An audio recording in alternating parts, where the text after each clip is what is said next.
নমস্কার বন্ধুরা, আমি শর্মিলা লাহাস কিচেনে জানাই সকলকে স্বাগত।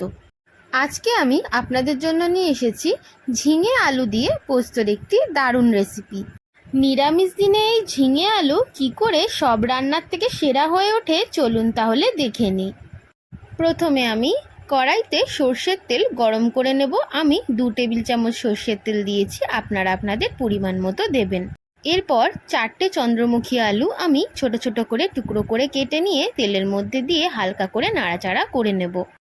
নাড়াচাড়া করতে করতে এরপর আমি দিয়ে দেব 1 চামচ পরিমাণ নুন দিয়েও আমি কিন্তু খুব ভালো করে নাড়াচাড়া করে নেব। এরপর আলু একটু মজে এলে দিয়ে দেব 1/2 চামচ মতো হলুদ দিয়ে ভালো করে নাড়াচাড়া করে দিয়ে দেব কেটে রাখা ঝিঙা। আমি 2টো ঝিঙাকে মিডিয়াম পিস করে কেটে নিয়েছি।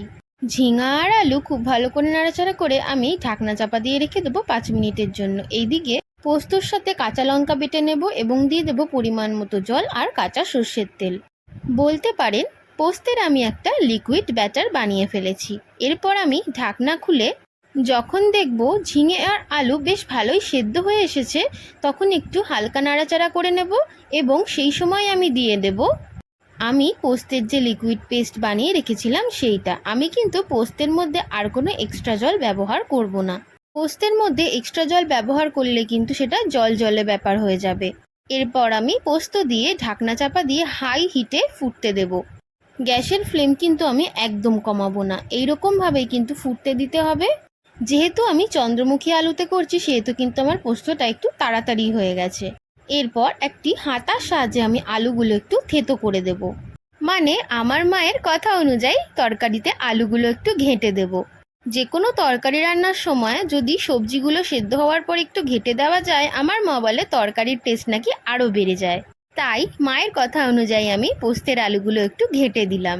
ব্যাস এইভাবেই আপনাদের সাথে কথা বলতে বলতে কিন্তু তৈরি হয়ে গেল ঝিঙে আলু পোস্ত। যে কোনো নিরামিষ দিনে এই আলু ঝিঙে পোস্ত কিন্তু একটি দুপুরের খাবার তালিকায় সেরা হয়ে ওঠে। যদিও কিছু না থাকে শুধু এই ঝিঙে আলু পোস্ত দিয়ে কিন্তু এক থালা ভাত নিমিষেই খাওয়া যায়। আর যদি পোস্ত রান্না হয় আরও ঝাল, আমরা কিন্তু খুব একটা বেশি ঝাল পছন্দ করি না, তাই 2টো লঙ্কা দিয়ে কিন্তু আমি পোস্তটা বেটেছি।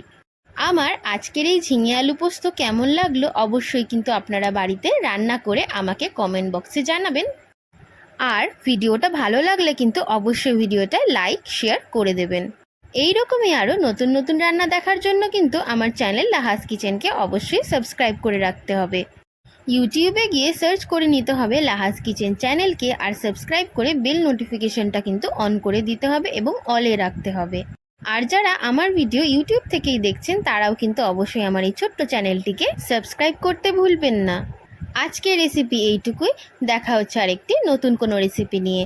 সবাই খুব ভালো থাকবেন, সুস্থ থাকবেন, টাটা।